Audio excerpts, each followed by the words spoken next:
सतनमो आदेश गुरु जी। प्रभु श्री रामचंद्र जी ने सरयू नदी में ही जल समाधि क्यों ली है? अपने जन्मभूमि में भू समाधि क्यों नहीं लिया? प्रभु रामचंद्र की जय। बोल गुरु गोरक्षनाथ जी महाराज की जय। भेष भगवान की जय। जल समाधि और भू समाधि, ये जो विधि विधान है, ये हमारे नाथ संप्रदाय में पूर्व काल से प्रचलित है। क्योंकि समाधि जो विधि होती है, जैसे यम नियम धारणा ध्यान समाधि, इस श्रृंखला से जब योगी योग करता है तो उसको समाधि में जाना ही पड़ता है। और योग समाधि जो योगी है वो चाहे जल में ले लो चाहे भूमि में ले लो, वो समाधि ही लेता है। क्या बाकी प्रापंचिक लोग, संसारिक लोग तो मृत्यु हिसाब से उनको फिर अग्निराग दिया जाता है। तो ये जो जल समाधि है, मतलब 5 तत्व के आधार पर हमारी योग साधना है। 5 तत्व के आधार से ही हम समाधि तक चले जाते हैं। अतः समाधि का विधान जो है, जैसे हमारे चक्र जागृत में भू समाधि का मतलब मूलाधार चक्र जागृत होकर किया जाता है, और जल समाधि मतलब नाभि चक्र।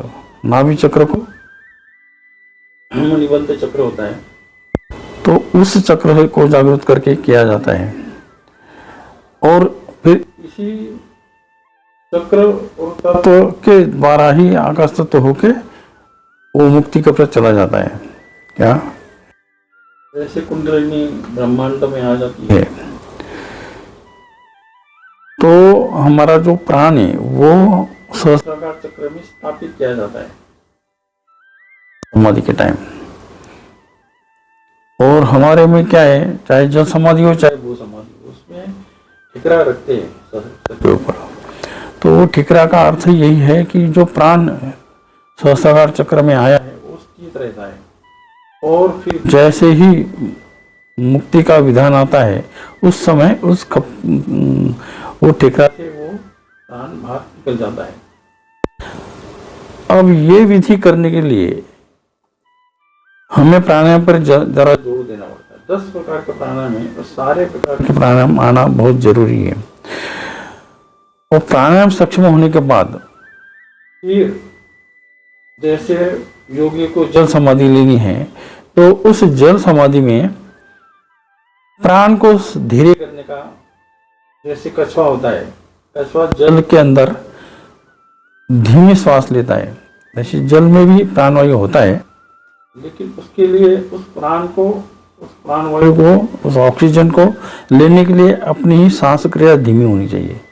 क्या जैसे कछुआ करता है वैसे, तो वो प्रैक्टिस कुंभक क्रिया करके करना पड़ता है। क्या जैसे जैसे सक्षम कुंभक होता है, वैसे वैसे प्राण को ये विधि ऑलरेडी ध्यान लगाने के टाइम भी होता है। ध्यान के समय पहले धारणा होती है, धारणा के बाद फिर ध्यान होता है। ध्यान में जैसे प्राणायाम करते करते हमारा प्राण एकदम स्लो हो जाता है, धीमा हो जाता है, तभी ही समाधि लगती है।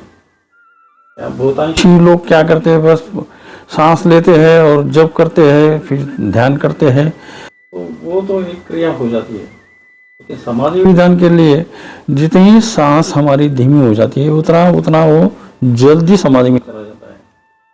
तो इस प्रकार जल समाधि में जाने के लिए जल के अंदर बैठ के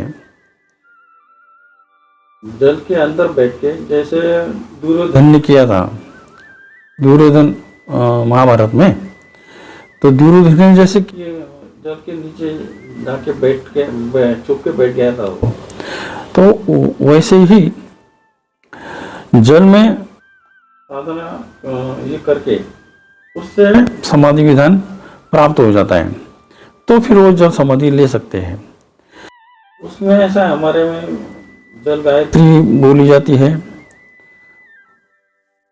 सतनम आदेश गुरु जी को आदेश, ओम गुरु ओम जल मंजन जल देवता, गुरु मंजन गुरु ज्ञान, हाथ मंजन धरते वाला स्पुर का दान, पानी पानी महापानी सूते खाया अमर कर जानी, उड़े नहन बिखरे काया अलग रहे तेरी माया, जल बिंबाय विद में नील प्रचाय धीमे अरिल प्रचोदया। तो इस प्रकार का हमारा जल गायत्री का मंत्र है। ये जल में इस मंत्र के द्वारा गुरु मंत्रों के साथ अगर जल तत्व में ये मंत्र सिद्ध किया तो फिर जल समाधि के लिए उसको ये अवसर मिल जाता है। तो उसमें कमर तक जल में खड़ा होकर कर सकता है, नाभि तक जल हो खड़ा होकर कर सकता है, गले तक कर सकता है, और कोई कोई तो जल के नीचे बैठ के भी कर सकता है। तो जल के नीचे बैठ के मूल बंध, उड़ियान बंध और जालंधर बंध तीनों लगा के जब वो समाधि में चला जाता है और जैसे उसकी समाधि जल के अंदर बैठ के लगती है तो फिर उसको जल समाधि बोला गया है। और यही क्रिया सारी प्रभु रामचंद्र जी को और लक्ष्मण जी को हमारे गुरु गोरक्षनाथ जी ने पंजाब में जो गोरक्ष टीला है वहां इसका ज्ञान उनको दिया था। इसलिए प्रभु रामचंद्र ने अंतिम समय जल तत्व में उन्हें समाधि ली थी। उसमें ऐसा एक कहानी आती है कि जब महाकाल रामायण के उत्तरार्ध काल में वो एक भाग आता है कि जब काल पुरुष तो रामचंद्र को मिलने आए और उन्होंने प्रभु रामचंद्र को कहा कि हम एकांत में वार्तालाप करेंगे, क्योंकि हमारा वार्तालाप ना कोई देखे ना कोई सुने, ऐसे आप व्यवस्था करो। फिर प्रभु रामचंद्र ने अपने महल में काल पुरुष महाकाल पुरुष उनको बिठाया, उनके साथ वार्तालाप करने को उन्होंने कहा, और ये लक्ष्मण को उनका जो भाई था लक्ष्मण उसको दरवाजे में बाहर खड़ा कर दिया पहरा देने के लिए, और कहा कि किसी को अंदर आने नहीं देना, हमारा संभाषण हमारे वार्तालाप होने तक किसी को आने नहीं देना, और तू भी नहीं आना, जो भी आएगा हमें डिस्टर्ब करेगा उसको मृत्यु दंड की सजा मिलेगी। ऐसा कहने के बाद लक्ष्मण जी ने सोचा दरवाजे में पहरा देने लगा कि महर्षि बिल्कुल उसी समय दुर्वासा ऋषि आ गए। शाप से तो अच्छा है कि मेरे प्रभु रामचंद्र के प्रश्न पड़ गया, अभी क्या करें। दुर्वासा जी डायरेक्ट कहने लगे कि मुझे प्रभु रामचंद्र को मिलना है और अभी क्या भी मिलना है, आप अंदर जाओ, उनको बताओ, संदेशा दो, मुझे अभी मिलना है उनको। लक्ष्मण बोले आप अंदर जा नहीं सकते, प्रभु रामचंद्र ने बताया है इस प्रकार से क्या। तो फिर दुर्वासा ऋषि क्रोधित हो गए, मेरी बात मानता नहीं, मैं शाप दे दूंगा, मैं भस्म कर दूंगा, पूरी अयोध्या तुम्हारी भस्म कर दूंगा क्या, या तेरे को भस्म कर दूंगा। लक्ष्मण जी ने सोचा कि महर्षि दुर्वासा ऋषि के शाप से तो अच्छा है कि मेरे प्रभु रामचंद्र के द्वारा दंडित होना उचित है। तो फिर वो उनको कहते हैं कि मैं जाके उनको बताता हूँ। ऐसा सोच के दुर्वासा ऋषि को कहते कि मैं आपका संदेशा अंदर जाके देता हूँ। फिर ये अंदर जाते हैं तो फिर वो तुरंत काल पुरुष जो होता है वो उसी समय लुप्त हो जाता है, गुप्त हो जाते हैं और वार्तालाप बंद हो जाती है। फिर प्रभु रामचंद्र फिर वो क्रोधित हो जाते हैं। रामचंद्र उनको फिर दरबार भरता है, दरबार में सबके सामने कह देते कि लक्ष्मण को मृत्युदंड दिया है क्या, ऐसे ऐसी उनकी गलती है। और फिर उस समय सभी अचंभे में पड़ गए कि अभी मृत्युदंड कैसे दे रहे हैं। सभी मतलब बड़े दुखी हो गए, ऐसा तो नहीं होना था। तब हनुमान जी को पूछा गया, क्योंकि हनुमान बुद्धिमान थे। तो जो मंत्री थे, मंत्री जी ने इनको पूछा हनुमान जी को कि मृत्यु दंड देने योग्य है या इसके अलावा और भी कोई दंड है। तब हनुमान जी ने कहा इनको अगर देश बाहर कर दिया, इनको अगर अपने देश बाहर कर दिया तो मृत्यु दंड के समान ही है।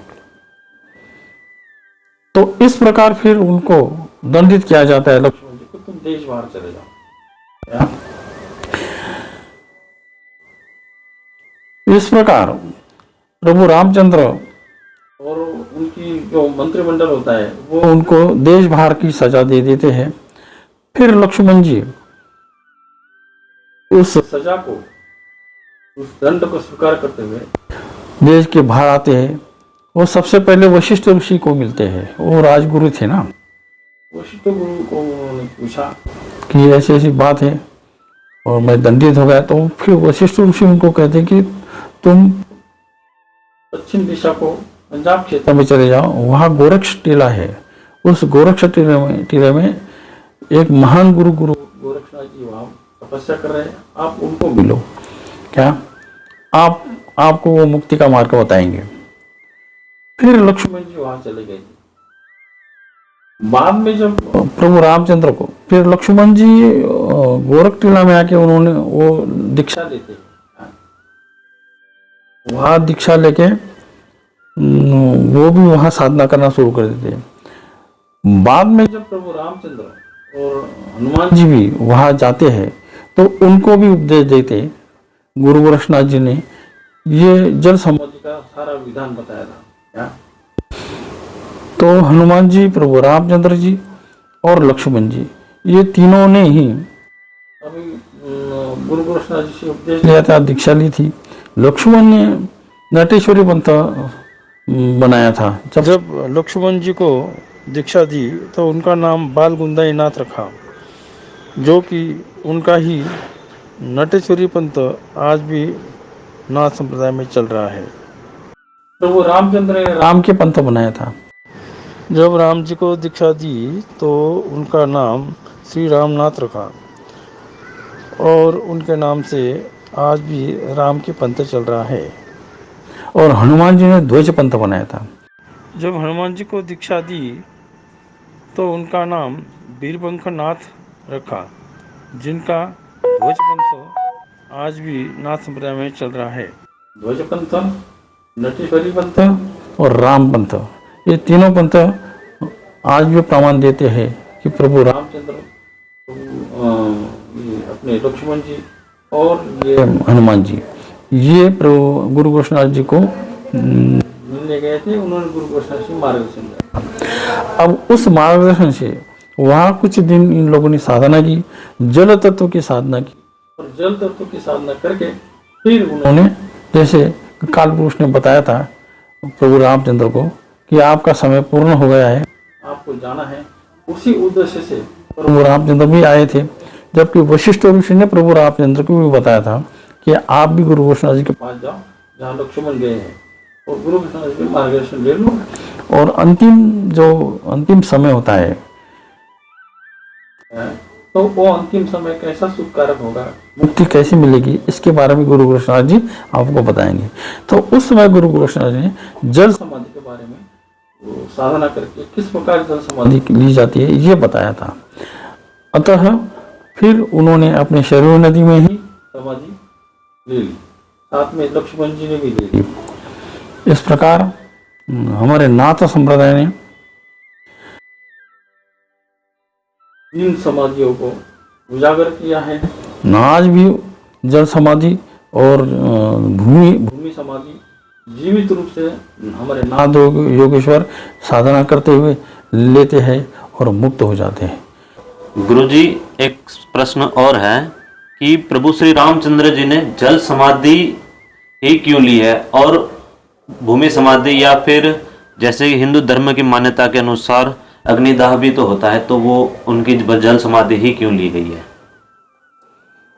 जल समाधि तो गुरु गोरक्षनाथ के उद्देश्य भी है, लेकिन जो शादीशुदा है, गृहस्थ है, जिनको पुत्र प्राप्ति हुई है, संतान हुई है, उनको अग्निदाह दिया ही जाता है। ये हमारे सनातन हिंदू धर्म की एक संस्कृति है, एक संस्कार है। 16 संस्कार में आखिरी संस्कार अग्निदाह देने का भी है।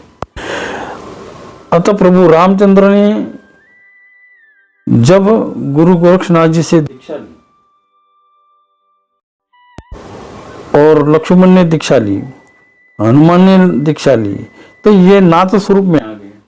नाथ स्वरूप में आने से बाद फिर वो विरक्त हो गए, और जो भी विरक्त होते हैं उनको जल समाधि और भू समाधि लेने का अधिकार है।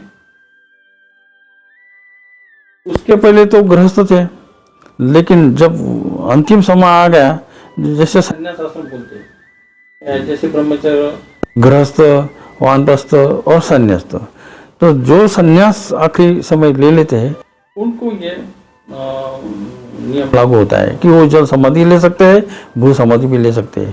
संन्यास आश्रम मतलब संन्यास का मतलब सब कुछ त्याग कर। उसी प्रकार प्रभु रामचंद्र ने, सीता तो पहले भी चली गई थी क्या, और काल पुरुष ने उनको बता ही था कि आपका समय पूर्ण हो चुका है, आप अभी समाधि ले लो।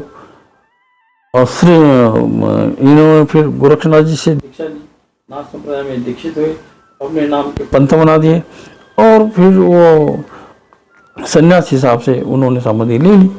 जल समाधि इसलिए ली कि वहाँ एक सरयू नदी के किनारे उनका जन्म हुआ था, और उस जल तत्व के कारण उन्होंने गुरु गोरक्षनाथ जी के मतलब गुरु की आज्ञा से उन्होंने जल समाधि ले ली। हमारे नाथ संप्रदाय में गुरु आज्ञा को बहुत मान्यता है, गुरु शब्द को मान्यता है, और शिक्षा भी वही दी थी, इसलिए उन्होंने जल तत्व में तुरंत समाधि ले ली। बोल गुरु गोरक्षनाथ जी महाराज की जय। बोलो प्रभु श्री रामचंद्र भगवान की जय।